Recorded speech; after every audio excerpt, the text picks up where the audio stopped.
Welcome to the DevReady Podcast, where we're helping non-techs build better tech. Today, we're lucky enough to be joined by Terry Wilson. Terry is from Chat Matrix, and we're talking all about sales and what even chat might mean within your SaaS business or a technology product that you're looking to sell from online. Terry, thanks for joining us. Thanks, Andrew. Pleasure to be here. I really appreciate it. Just let's dig a little bit in. I always like to know a little bit of background about who our guests are and what their background is, and then how they got into what they're doing now. So, Terry, tell us a little bit about yourself and your background. Well, from a career perspective, I started my journey as a bean counter. I wasn't a qualified accountant. I don't tell too many people that, actually. For reasons that we all know, but that's okay.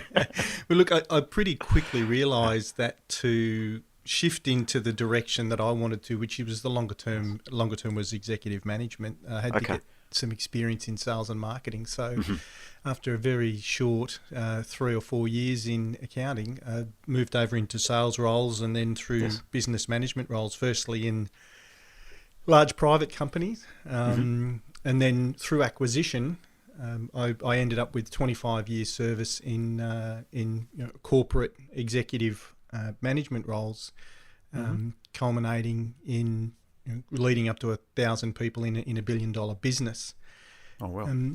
So, and what drove me to be interested in a complete change, that was the steel industry, and I'm now in the technology industry. The jump really came about from my wife. When we moved to Melbourne, decided to set up a business, and part of that was a website.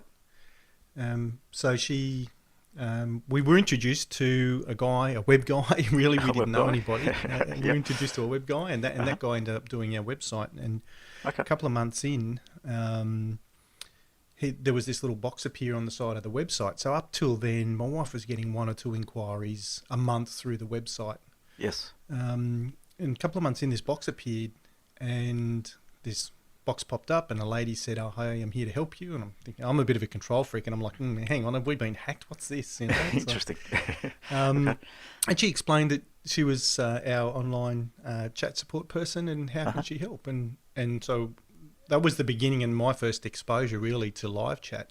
A couple of months down the track, and my attention, it really had my attention. My wife's business had gone from getting 1 or 2 inquiries a month to getting 2 to 3 inquiries every day. Oh wow, significant increase there. It was phenomenal, actually, and so look, long story short, got to know the web guy a bit better, and over a couple of years, the next couple of years, long story short, we've ended up sort of giving up our day jobs and jumping into this full time. We've done some testing across different verticals and so forth, but it was the results in that initial stages were probably what got me hooked. Yeah, interesting. So you're basically now in partnership with your web guy. Is that the structure you're in? It is, yeah. Okay. We're co-founders, effectively. No, very, very good. So now that's managing a chat service for anyone pretty much that's predominantly in SaaS. Is that what you're targeting? So we do. The first couple of years, we did a lot of research and tested it across virtually everything to everybody to see where the demand was, where the easy conversion were. The aim was always to niche, but I had that FOMO, fear of missing out, so we didn't want to niche too early. Yes.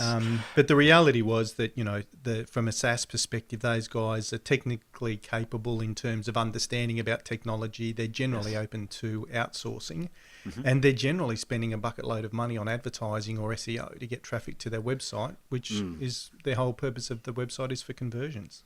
Yeah. Okay. So, and then there's obviously direct selling online. How does it work? So, if I come to Chat Matrix, we put a little chat box in the bottom of our website, probably a SAP product, and then basically your team takes over the conversation. How do you structure it, and what have you found that works within that? Where it works the best is where our clients treat us as part of their team. And so we adopt the sales processes of our clients for each website that we're on. Okay. Okay. And so with my experience and with a broad experience across a range of verticals, there are tips and hints that we're able to provide to improve conversions. And there's certainly things that we can do within the chat itself to improve conversions. But from a sales process, we effectively adopt our clients. Now, there's been a couple of clients that haven't really had a sales process at all. So what do you do for them? Well, we've written it from start to finish effectively. Okay. They're new kids on the block. They're not really understanding, the whole sales funnel. They've started they've got a product. They've started a website, and they're throwing buckets of money at PPC, but they're just not converting at the other end. So so they're paying all this money, and then everyone's laying on their website, and nothing's actually selling. Exactly. Get it? Okay. Yeah. And the real I think point that people miss when it comes to websites is that by the time you're talking to somebody, if they've booked a demo with you, or they've called, or they've filled in your contact form, they're already 70% through the buying making process. It's not like the old days where someone would ring a rep and say, "Hey, I need to learn about this product in your industry."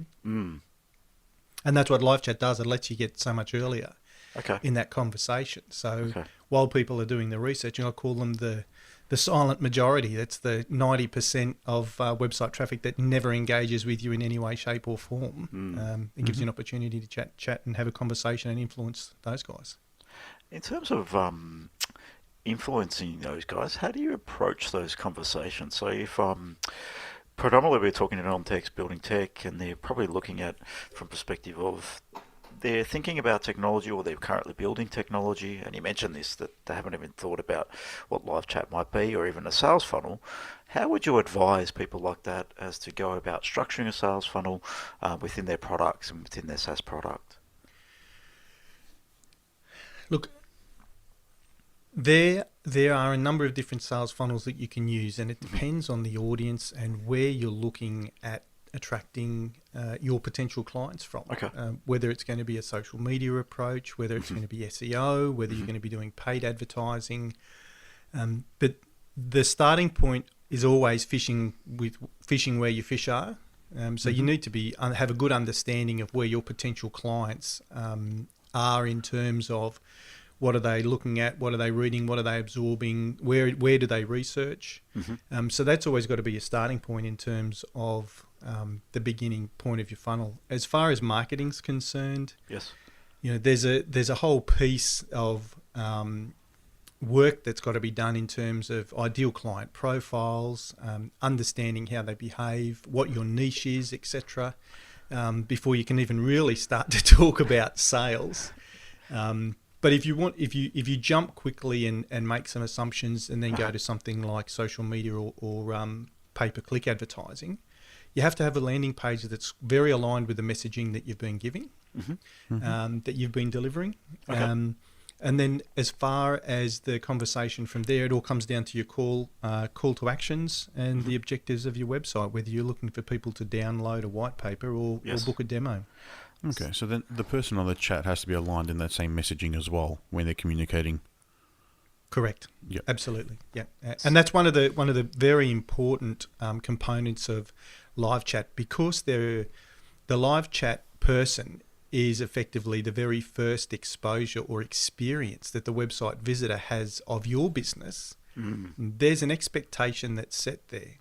There's been a couple of times where we've had to actually back off and shut down because the leads that started to come through, because they have such a quick response on the website, there's an expectation that they'll get a quick response the next trading day of the business. Once they're open, they expect to get a phone call within the first hour effectively. You're setting expectations through chat. Interesting. Okay. Absolutely. And we can manage that to a certain extent, by saying when you can expect that call. But it does set a high expectations in terms of service levels for the website visitors. Yeah, and then the business has to fill that as well. Correct. So you mentioned a little bit there around landing pages. Now, in your experience, what have you found that works from a landing page perspective? Just a blanket approach. What are some of the things that people should be considering from a landing page? Is it white paper downloads? Is it demos? What works in this area? Look, the the most important thing on a landing page is to make sure that the information on that landing page is about the product of your product. So it's about how the product of your product. Explain correct. that. So it's your how your product solves your client's problems. Okay. And so it's really the outcome that you deliver. There's the benefits, I guess, if you want to put it in sales terminology. It's you not talk the about features. benefits It's of not your our product does this, our product does Yeah. that. It's more about the customer themselves. Correct. Okay. Correct. I mean, look, there's plenty of time to talk about features, and once you've got somebody's attention and interest, then there can be a further conversation about features, and that can happen pretty quickly depending on the sales cycle. But the first thing that needs all got to be about them and what their benefit is from having your product. Okay. So all about them. So that you mentioned might be a download piece of information. It could be a demo. It could be anything. How does the chat come in? How do you approach it from a chat perspective? If they land on a page, what do? Do you just say, hello, we need some help? Or how can I help you? What's your general first conversation with the customer from a chat perspective? So in the very early stages of putting chat on the website, that's the first simple response, or simple greeting, quite frankly, is, hi, how can we help you? Thanks for visiting us today. How can we help you? Best practice that we've found is that should happen very quickly after somebody arrives on the website to alert them that the function is available on the website. Yes. But then not again. They know once you've popped up once, they're there. Don't be annoying and don't keep popping up again and again. Yep. So think of it like a retail store where someone comes in and say hello, and then you let them go around and have a look. Is that what you you need would any approach help it? today? Yes. No, I'll find you when I need you. Exactly. Yeah. There's further to that point. I might just mention. You mentioned bots before. Yeah, I was going to go down there and just compare like a bot to an actual person. And does anyone actually know the difference these days?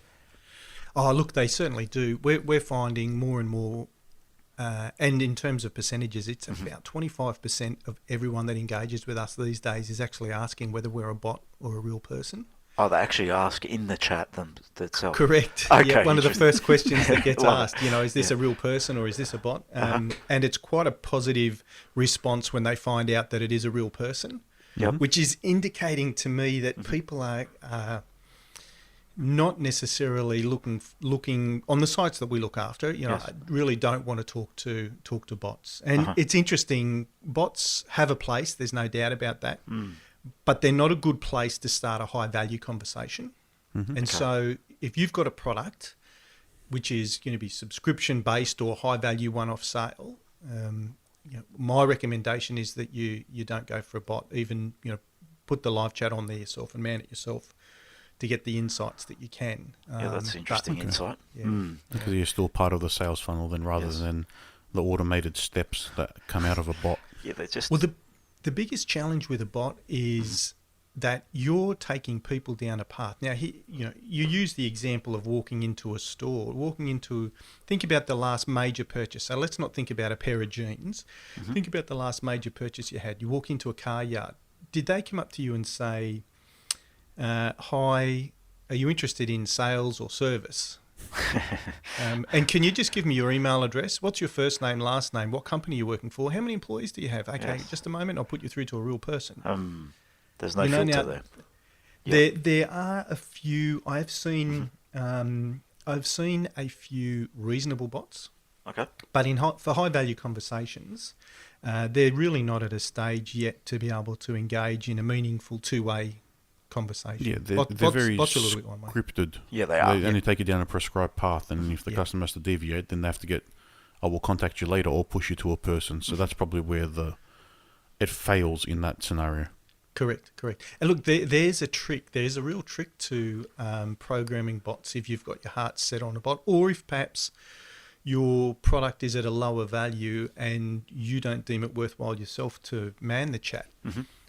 My suggestion is to have the chat manned one way or another, whether you do it yourself or outsource it, for a period of time until you've gathered enough conversation that covers say 80% of the questions that are being asked. And you'll find then if you use that information to program your bot, rather than what most people do, they sit down and with guess their what the marketing and questions their might sales. be. Exactly right, exactly right. Okay. And try and take people down a path instead of having, a proper FAQ that allows people to ask a question and then have the bot give a relevant answer. We have these questions, this internally all the time. Someone says, let's put an FAQ page together, and then we start thinking, what do customers ask us? I think that's a very valid point that you've raised there in terms of, even if you're not considering using a man bot long term, it's great to establish what new customers or people that are actually looking or are actually asking, because sometimes we can assume, and by querying some people we might get, all right, this is some questions that might ask, but then we get the off-the-cuff things that we don't even think about. Correct.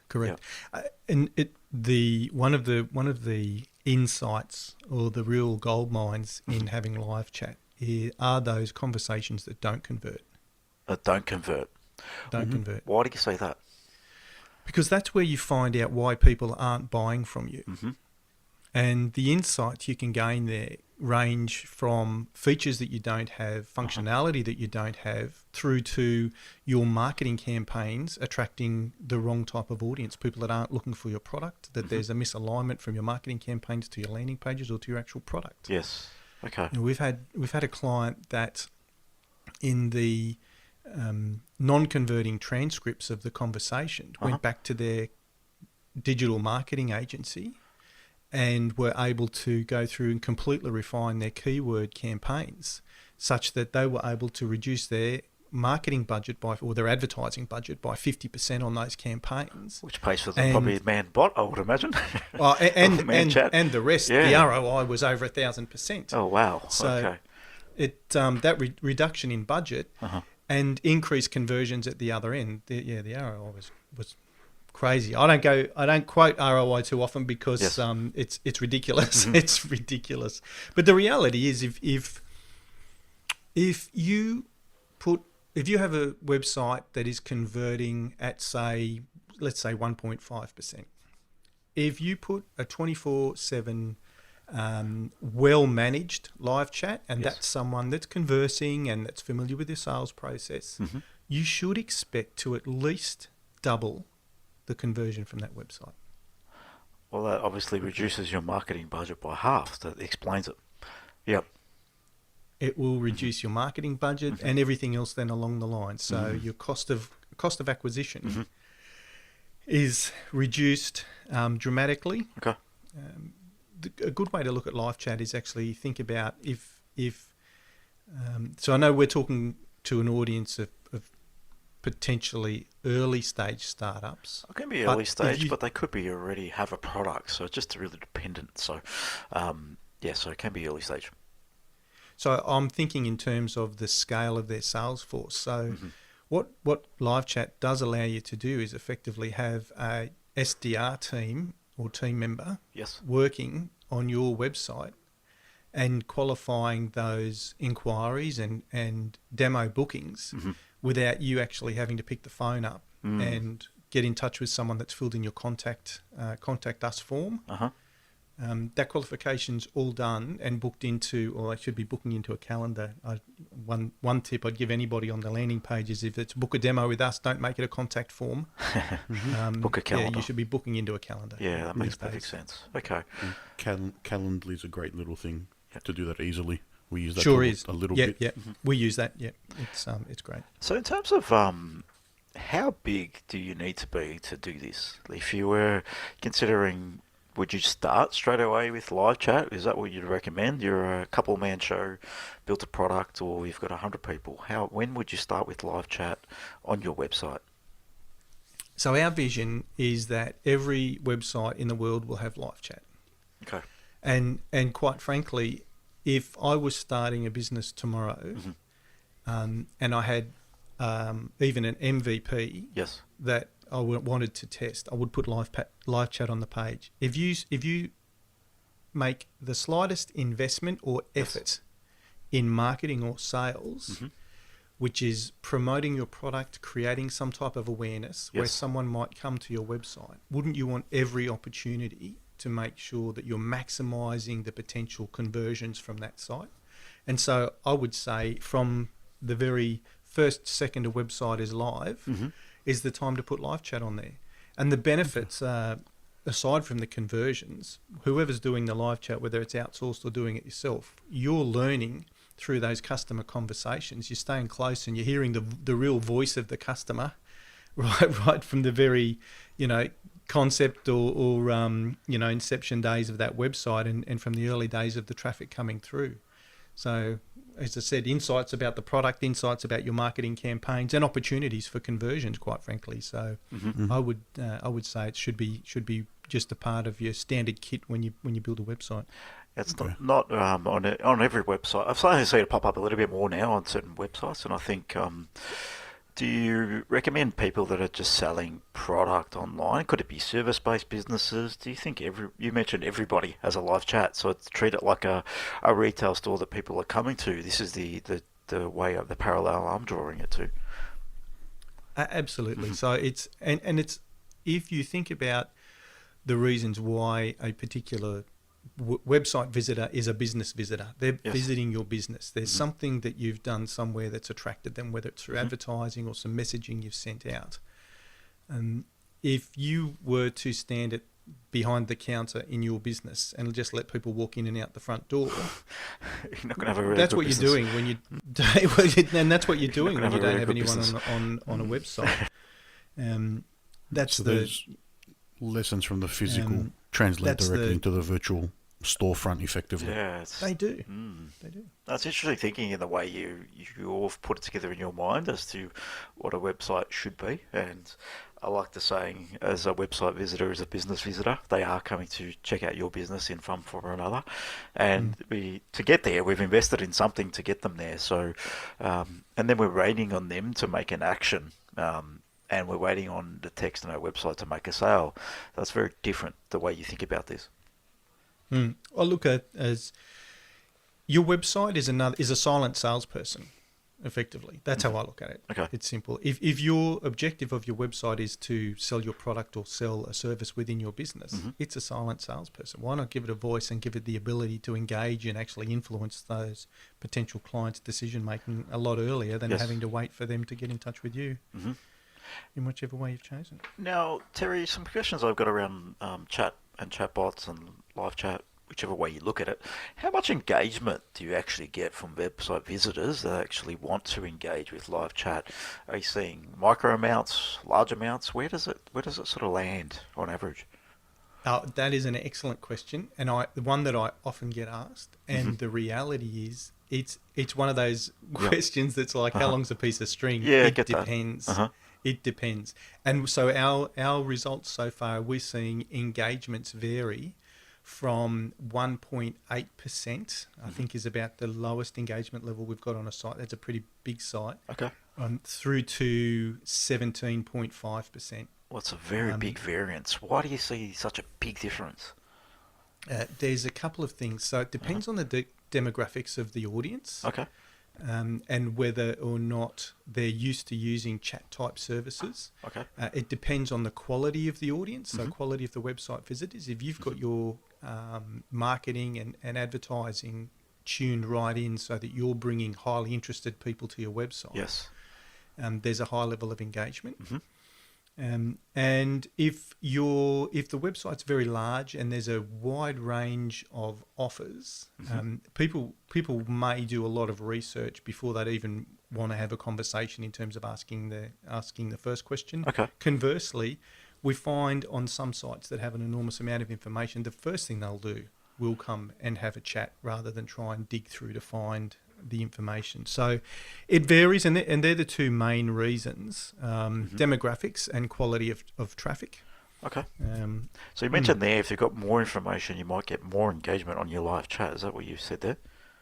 Again, it varies. That's driven by the demographics. So Okay. if we're on a website that, say, is high-level professional people, educational, doctors, professors, university, you'll find that they are more likely to research themselves through the plethora of information on a website rather than engage directly in the chat immediately. However, if we're on a website that is offering educational courses, for instance, to potential students, whether they be international or local, they're engaging quite quickly with the chat rather than spend the time of looking around. If they can converse with somebody, they'll have a chat. And the younger demographic seem to be much more engaging quickly. Okay. Than the So they're happy to have a chat, basically used to texting on their phone, so it's a similar thing, really. Correct. Yeah, okay. Yeah. It's just like having a chat with, it's part of their normal communication process. Okay.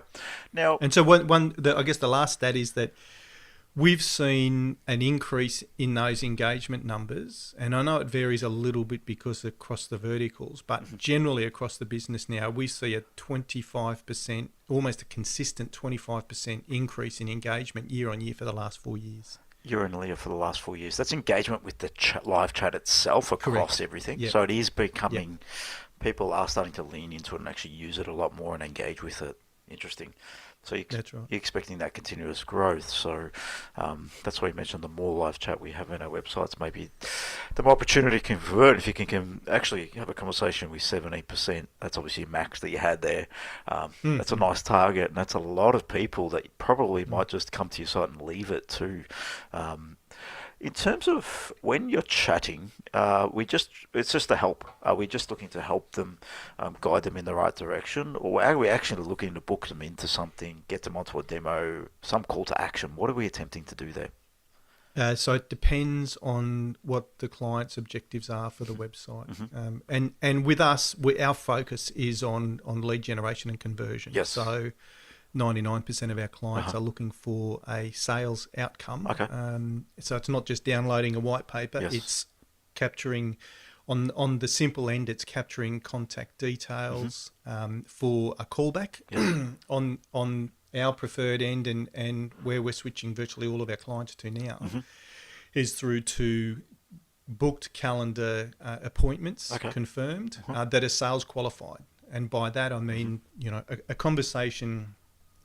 We have a process that's aligned with the client's sales process, but even in our conversations, it's the old attention, interest, desire, action, the old sales AIDA. If for those that know the Glengarry code, it's really is true. If you get somebody's interest in the get their attention in the first case with the chat popping up, then to get their interest, your first question is, how can we help you? But then as you're helping them and answering their questions, you also start to then ask some qualifying questions yourself. And as the rapport builds in that backwards and forwards communicate or conversation, because it is a conversation, you're building rapport on the basis of finding things that understanding what their pain points are, mentioning how your service might fit those, but not doing too much of the full-blown selling to get it to a point where they don't need any more information. The whole endeavour is to get them to a point to understand that there's credibility in this organisation. It looks like it will solve their problems, and they want to then take it to the next step of either it might be a trial, a pilot, or full conversation to progress to a purchase or a conversion. But our conversations are very they have a purpose. The objective is always to take them to the outcome objective of the website, which, as I said, for most of our clients these days is a booked demo, a sales qualified booked demo. Yeah, so cool. Understanding how many employees it might be how many employees they've got, where they are in their decision making process, what timings involved, and so forth. I won't say BANT. Some clients want BANT, some don't. Some believe in it, some don't. But we align with the client's process. But always make sure ourselves that there's that steps of rapport building, being helpful and supportive, and also making sure that the demonstrations that we book through are actually with well sales qualified people. So, and our clients need to tell us what they require from a qualification perspective. Yeah, so it's a lead generation component of the business. It's qualifying people to make sure they're actually. Once you get to demo, obviously your conversions would be a lot higher, I would imagine, rather than just having a little box to say book a demo, because at least you know if they're qualified or not. So there's some clear value there. Once I know this is hard stats, but just some vague numbers again. Once you can book them into demos, do you find an uplift on those in terms of conversion as a result of the qualification in the early stages through chat? So indicatively, and I can only give the information that our clients give us, Yes. and we don't get all of that information, obviously. But my sense is that if they're in a low conversion percentage, say in somewhere between 20 to 30%, Yes. It will generally double. Okay, well, Okay. yeah. Yeah. So you end up with a twofold impact. You get a double of conversion rate from the website. Yes. But you also get a doubling of those leads to sales conversion rate. And so that's where the ROI is just ridiculous. Yeah, that is huge. All right. So there's a great way to differentiate. Are you finding, in terms of the number of your clients that you work with, the number of SaaS products and people selling online are shifting towards live chat, or do you still think this is pretty new and raw across websites these days? Look, it's in the SaaS world. There's more and more adoption. Okay. Most definitely. You know, Yep. I've watched it in the last 4 years. I can't quote any exact statistics Yes. on this, but I certainly have seen that 4 years ago, you know, we would do research of potential clients, and you know, it might be say 5%. Now it's probably closer to 50%. Okay, so it has been a Well, big okay. shift. All right, and if you're Yeah, not yeah, doing most it, definitely. probably you're doing yourself a disservice based on the data. Oh, absolutely. Look, the other statistic is that, you know, 5 years ago, most SaaS companies had 2.7 competitors. You know, Yeah. So 2.5 competitors. I mean, today it's 9.7. Yeah, it's close to 10. Yeah, it is huge. Yes. And in So, some you know, categories and verticals, it can be hundreds. It's ridiculous if you want to Absolutely, play in that space. absolutely. But yeah, there's just Yeah, so much yeah. competition in certain areas. And so if there's anything that your competitors are doing to help with their conversions that you're not, then, you know, you're behind the eight ball before you even start. Yeah, correct. There's a bit of information here around looking at chat, what that could actually mean to your business and how that can actually help. And I think there's got a bit of value if you're going to start and do this. So have you found it jumping into service-based, or is that really still early? Is it still maybe that 5% of businesses doing it in the service category, or is it just people that can sell online and make it a bit easier and book conversions? That's great. And is that why you're targeting SaaS? And what have you seen from the service perspective? The service perspective, so businesses that are offering services and need appointments booked. You know, we've got a couple of quite large clients that have 130 clinics around the country, for instance. Okay. Those guys, they effectively use it as an online receptionist. Because again, the bookings are done directly into the booking system. Yeah, okay, makes sense. It reduces the work and effort in the business. And actually, just while we talk about reducing the work in business, one of our clients, it's small in terms of resources, what I'm going to talk about here, but it just indicates, I think, the benefit of having a live chat. We kicked off with those guys, and they had 3 salespeople. Okay.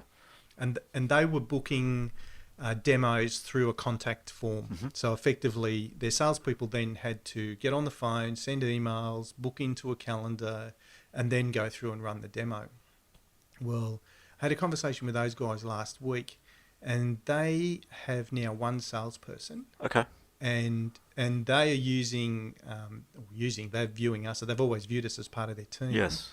But we're now effectively doing the sales dev work for them. Okay. And so all of that work that they were doing in terms of qualifying the customer, trying to get in touch, because they use their website is 100% of their lead gen. Oh, so it's 100%. And so they've dropped 2 salespeople out, and they've now got their 1 salesperson who was in the past helping with booking the meetings. Now is just back-to-back demos.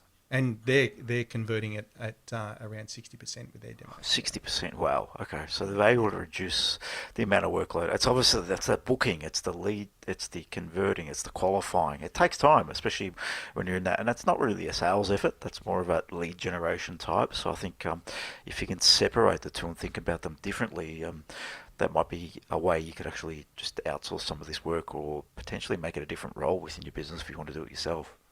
Exactly, Yeah. exactly. And, you know, the reality is you're already paying to get the traffic to your website. Yes. It's a sunk cost. So if it's bouncing away to one of your competitors and they're Yeah. converting it, every effort really is what you should be looking for. But you asked me a question about the service. So the service industries, the conversation is a little bit different in that it's people aligning a service rather than a product. In terms of personal services, it might be, or medical health services. Yes. But the process is pretty similar. Okay. They've got a problem, they want to know if it can be solved, and they want to know if there's availability to solve it. Yes. And how long that might take. So that's their inquiries, and then on the front end, it's from a qualification perspective, it's around their expectations or level of commitment that they'll make, etc. So that sales process or sales conversation, it's slightly different, but it still effectively has the same steps to book somebody through to an appointment. Yeah, it's appointment setting, right? That's exactly what it is. So, yeah. I've obviously mentioned that, yes, you would recommend if someone sets up a website, basically put a chat on or a live chat on it, operate it yourself to begin with, potentially. At what point could you engage someone else to do this for you? What level of traffic do you generally need on a site? Where does it sit for you to make it viable for someone to say, okay, maybe we want to outsource this and just look after the sales, for example, in that business that basically has now one salesperson instead of 3? Well, look, I think that's the first decision, actually, when you're going to put live chat on your website. Yes. Whether your first decision is this something that I want to develop into a core competency? Is this something that we want to do ourselves? Or is this something that we want to outsource? Okay. Pay for performance basis with outsourcing means that you're not paying for value that you're not getting. Yes. Okay. And so there will be. You asked me about the minimums. The minimums are interesting. For us, we've got clients that are in the startup space that I'm quite open with. If they have intention in the next 12 months to increase their marketing and they've got funding so that we can see that their traffic's going to ramp up, I'll start with 0 with those guys. 0 traffic you'll start with, yeah? Yeah. Okay. Yep. Okay. And there's some of those guys that, as I said, I've helped them with their sales process from the beginning. But ideally, the more traffic you have, then obviously, the more conversions you're going to get. So, I mean, we've got clients that are up around the 200 to 250,000 visitors a month, just depending on some large visitors, large sites. What marketing they're doing. Yeah, they're big businesses, blue chip. Okay. So we've got a couple of, ASX 200 businesses, NASDAQ listed businesses in our portfolio. Okay. And the beauty of what we do is that there's the process that we follow in terms of engagement to get to an outcome is the same. However, the individualization for each client is aligned to their own processes. Okay. And it's interesting that in some instances, it needs to be aligned to their processes, really, because everyone's a little bit different. They've got their own flavour. Absolutely. They want to sell to a different... they've got a niche. They've got a different market. They want to communicate differently. Messaging. How do you... I know this is probably more about your business, but how do you generally manage that part of it? If you've got, for example, a startup that has 0 leads to begin with and they're starting out, maybe they're going to get a live chat conversation once, twice a day. What do you do there? How do you manage that process when you're comparing against 200, 300,000 actual visits? How do you manage your team to actually answer these questions and be on top of what that business does well, and how best to communicate? So we treat the small clients no different to the larger clients from our perspective in terms of setting up and preparedness. Okay. So we need to go through and understand their processes, their messaging, their clients, the potential website visitors. Okay. And we'll go through then and train our team. We'll load it into our platform. Okay.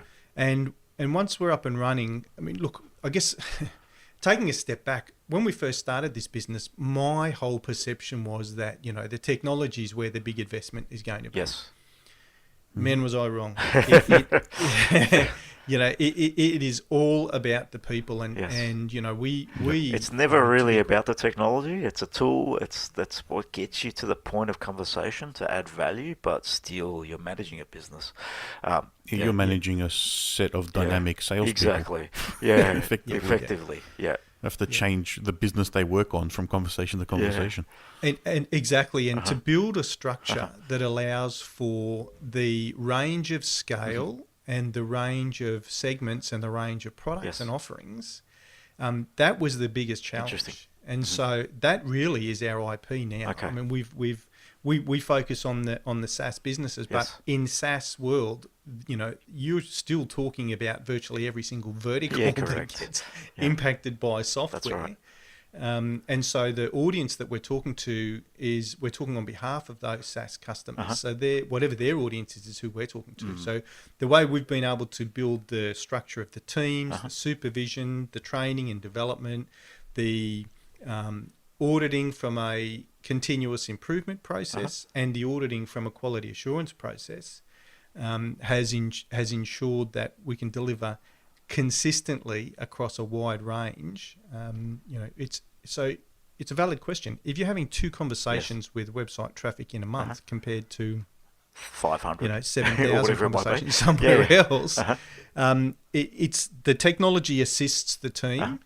But the team all have constant ongoing training. So, it's 15% of every shift is involved in training for our team. Okay.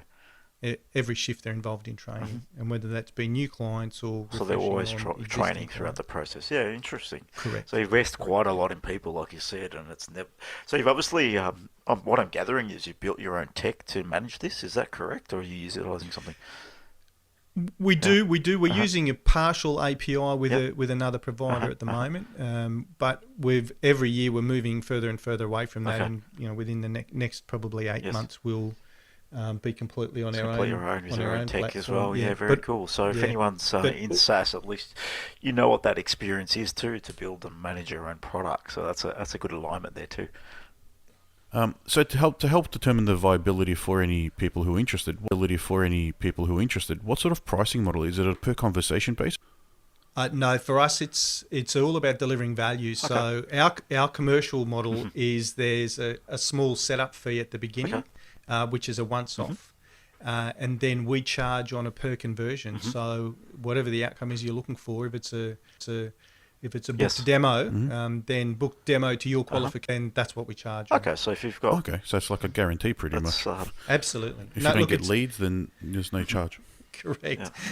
It's one of those things that, the mantra of low risk, low effort, high return, that's what it looks like. That sounds like a very interesting business model. And for anyone out there that's building technology, that runs a SaaS product, that may be running a SaaS product, I think, this conversation leads to the fact of, look at live chat as a sales component of your actual website. I think it's something that we all need to be aware of and how we're actually converting, because in the end, it's never all about the technology, and we all know that. It's just more in terms of once you get a piece of technology that you're selling to customers, you need to iterate that technology, but then you need to understand the sales funnel, you need to understand your marketing funnels and how you're converting. I think Terry's alluded to that. Now we've got 10 minimum competitors in any SaaS vertical, so there's a lot more competition. So this conversation leads to the fact of just have a look at live chat. Before we start wrapping up, Terry, sorry. We mentioned earlier about trying to man your own chatbot or your own chat service first. Yes. So you can try and get those insights. Maybe just provide some tips on how someone can go about doing that before we wrap up. So at least that way someone's got some information to then start collecting that information and then come to you with whatever insights they can get out of it. Okay. I can talk about, so there's 2 components to the conversation. There's do-it-yourself software options, which there's some free options and then there's some not so free options. And look, so, I mean, did you want me to just start and answer that question effectively? Yeah, if you just a way for someone to start doing a live chat on their own site to help have that conversation starter. Yeah, look, if somebody's thinking about doing live chat on their own site, they've decided to do it yourself. There's plenty of do-it-yourself software options available. There's free options, Chatport, Chatra, Pure Chat, Talk2, User-like, all offer a pretty solid free live chat software to get you up and running. The features vary fairly dramatically, but my advice is always keep it simple. Don't try and get too complicated with it in the first instance. Okay. You know, there's this terminology going around about playbooks. And so then over to the not so free options, you've got the likes of Drift, Zendex, Live Chat Inc., OLARC, Intercom, quite complex platforms. I mentioned playbooks. Yes. You know, these guys will talk a lot about the playbook, you know, your sales playbook and engagement playbook. You know, I've seen a large portion of our clients have actually come from failed setups of live chats where they just haven't been able to get it right in terms of building the playbook. So decide which way you want to go. My advice is always to keep it simple. A couple of quick do's. Make sure you do select the right team members to do it yourself. People will see it. Some people will see it as a welcome distraction. Others an unwelcome distraction. So welcome to the extent that gets them to do something else, and unwelcome that they're just distracting. And so either of those two, you don't get the right outcome. You don't get you know, nice, flowy, process-driven conversations leading to an outcome, leading to a conversion. Be proactive. Make sure you do pop up and let people know you're there. Try and be available 24/7, and that is difficult.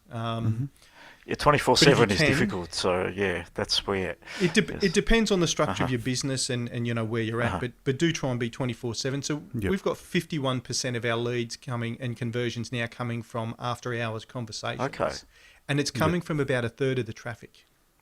Wow, interesting. Okay. So there's an interesting stat. We could cover most of that time, Andrew, the way I found it. That's interesting. Some people go to bed late, some people go to bed very early. There's just a small overlap in the middle of the night when no one's up.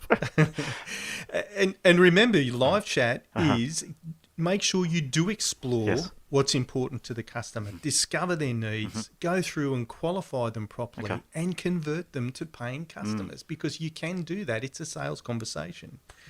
And make sure you read the non-converting transcripts. I've mentioned that before. Now, if you're doing it yourself, obviously you're involved in all those conversations. But if it's a staff member doing it rather than yourself, don't just watch the leads that come through, although they are the exciting, that's the exciting bits. Some don'ts. Don't be annoying. Don't have that chat box keep popping up and say, we're here, I want to talk to you. You know, you'll see somebody moving around your website and it's, why aren't they talking to me? It's don't be annoying. Ask before giving. It's the example I gave before is when you start a conversation, you're going to say, hi, what's your email address? It's like, have a conversation, give some information. You know, if you're going to ask a question about how you can help and understand what they're looking for and give them stuff before they'll start to, starting to ask them for information. Don't do a pre-chat survey. A pre-chat survey is another obstacle in the sales process. We didn't talk about obstacles, but, you know, form fills, every extra field of information that you're asking for in a form fill is a blocker. So is a pre-chat survey. And your aim is to talk to as many people that you possibly can on your website. Those pre-chat surveys that ask information, don't do that. Don't use the leave a message overnight. It has a very negative impact. The research has been done about 2 years ago that shows 43% of website visitors, when they see that message, what they hear is you effectively saying to the website visitor, we want to chat with you, but we want to chat with you when we want to chat with you, not when you need us. Oh, that's when you hit a website and it basically, you're not there. You're not available. Yeah, so that's right. Not available. Do these services allow you to hide the chat when you're offline, so then it's just not there? Yes, most do. That would be the better approach. Yeah, absolutely. Turn it off. Most do. Don't use a chatbot. Please don't use a chatbot. Not in the first instance. Unless your offering is at such low value, or it's just super basic technical stuff like I can't remember how do I reset my password, where do I put my email address, etc. You know, if it's just basic technical stuff, or super technical stuff at the other end where you want to download the user manual for a Cisco router and have it and a bot talk to an engineer. But, you know, a bot's not a good way to have a high-value conversation. And don't set and forget the chat. I mean, it's really something that you should be reviewing the conversations, reviewing your conversion rates, reviewing the non-converting transcripts and use it as a tool. Understand, you might be able to adjust your products, you might be able to adjust your marketing campaigns. I think that's a big takeaway for me. It's like if you are having even more conversations with potentially even warm leads on a website that may have found a website just because of some marketing, there's a lot of value to be learned there, and I think that's a great takeaway for people to look at, and because you can shift your marketing from it. So there's some interesting stats that you alluded to earlier in the conversation. And some big gains that can be had from doing Correct. that. And very early on, you can find out whether there's certain pieces of your marketing that's performing quite well for you. Yes. You can find out, I mean, analytics, Google Analytics obviously will show you a certain extent, but that's time, and there's also some guesswork goes in that. It doesn't There's really nothing like tell you having a who real they are, though. conversation. So it might be No, bringing that's the wrong person to you, and you That's don't know right. that. They might land there, and then might be your bounce rate will tell you a little bit about that, but you still got no definition of why they came. Yes, they might have read something, but why were they attracted? I think there's some clear value in that. Yeah. Excellent. Perfect, for sure. Terry. So, in terms of finding some more information about you and Chat Matrix, how can people reach out and tell your website is? So the website is chatmetrics.com. Yes. And so that's the English version, metrics.com, Chatmetrics. I said Matrix, didn't I, just then? Yes. That's okay. And look, we're there. We are Yes. there 24/7. You can experience us any day of the Perfect. week at any time of the day. Other than that, look, feel free to send me an email directly at terry@chatmetrics.com. Yep, perfect, Terry. And look, even if you're thinking about doing your own thing, I'd be more than happy to help and help you get it set up on the way. Well, thanks, Terry. Appreciate you joining us today, and thanks for coming on. Yeah, thanks for that and the great insights out of that. No, it's been excellent. Thanks very much, guys. Appreciate the time. Thank you.